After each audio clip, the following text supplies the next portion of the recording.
you today? I hope you're having a great day. Today we're going to continue on with our compost. So I'm going to show you how we go from food scraps like this to our garden like this. It doesn't happen overnight, but it will happen. So let's have a look and investigate, shall we? Here we are over near the compost bins. Now our compost champions and waste warriors have collected the compost from around the school. We're going to add it here into our allocated compost bay. And we have a 3 and 4 bay system.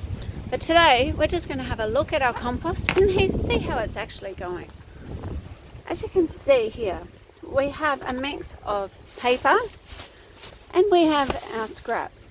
But unfortunately we have a lot of vinegar flies because we have so much citrus that they're attracted to the acidity in the rinds. But also we need to add more browns. We need to make sure that we have the right recipe, otherwise it isn't a very good compost cake. So let's have a look. Here is our recipe. Shredded paper or dry material, add to the compost. So 1 bucket of food scraps equals 2 buckets of dry material. Let's get composting. Here is our bucket full of compost. So these are all the fruit and vegetable scraps that are collected from our crunch and sip. As you can see, 2 people didn't like the apple because 2 complete apples, which are perfectly fine, have been thrown in the compost. And we'll just move them over to the side here.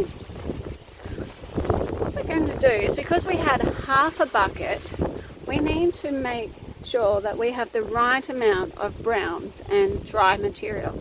So half a bucket equals 1 whole bucket of brown. So we're going to add shredded paper from the office and from our collection.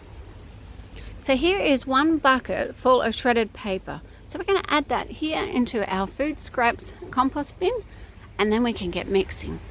So we have our food scraps from Crunch and Sip and from the canteen. We've got our shredded paper, but once a week we like to mix it up a bit and spice up our compost cake.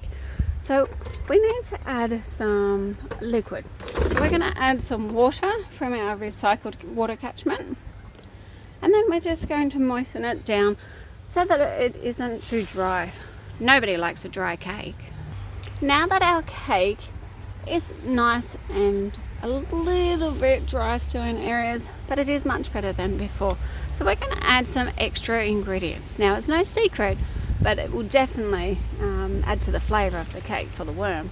So in here we've got some matured manure, which is adding to our browns for our ratio. So it is actually really good to have more browns than food scraps. It's almost 30-1 if you want the perfect compost. And then we're going to add some native soil from our garden so that we're mixing in the microbes that are already in our garden, and that way then it just gives it a lot more density and flavour. We also have donation of guinea pig poo and rabbit poo mixed in with their bedding, which is fantastic to add straight to the garden, but we like to add it to our compost as well. It gives it a little bit more spice in life. There we go. Now all our ingredients are ready for our compost cake. The last thing to do is mix it, because for compost it still needs air, water, food and air. Just like us, the compost is a living, breathing, hungry monster, and we want to feed it. So let's give the best compost cake a stir that we can. There we go. Now that has been very well mixed and aerated. Now some cakes taste fantastic on their own, but for me, I love a little bit of icing. So the icing on this compost cake, today I'm going to add some bokashi bran. Now it is full of microbes and microorganisms that are going to accelerate this compost. So we can add things like borage and comfrey and yarrow. But for me, I also like to add some bokashi bran, and it just really gives the life, and it takes away the smell, and it speeds up our process of our compost cake. So we're just going to sprinkle that in and let that rest. So there you have it. This is our recipe for our compost cake here at school. To save our waste going to landfill, we are putting as much of our food scraps as we can into the compost, and then that compost goes into our garden. Well, there you have it, guys. As you can see now, we've used the compost on our patch, and now we're ready to start planting.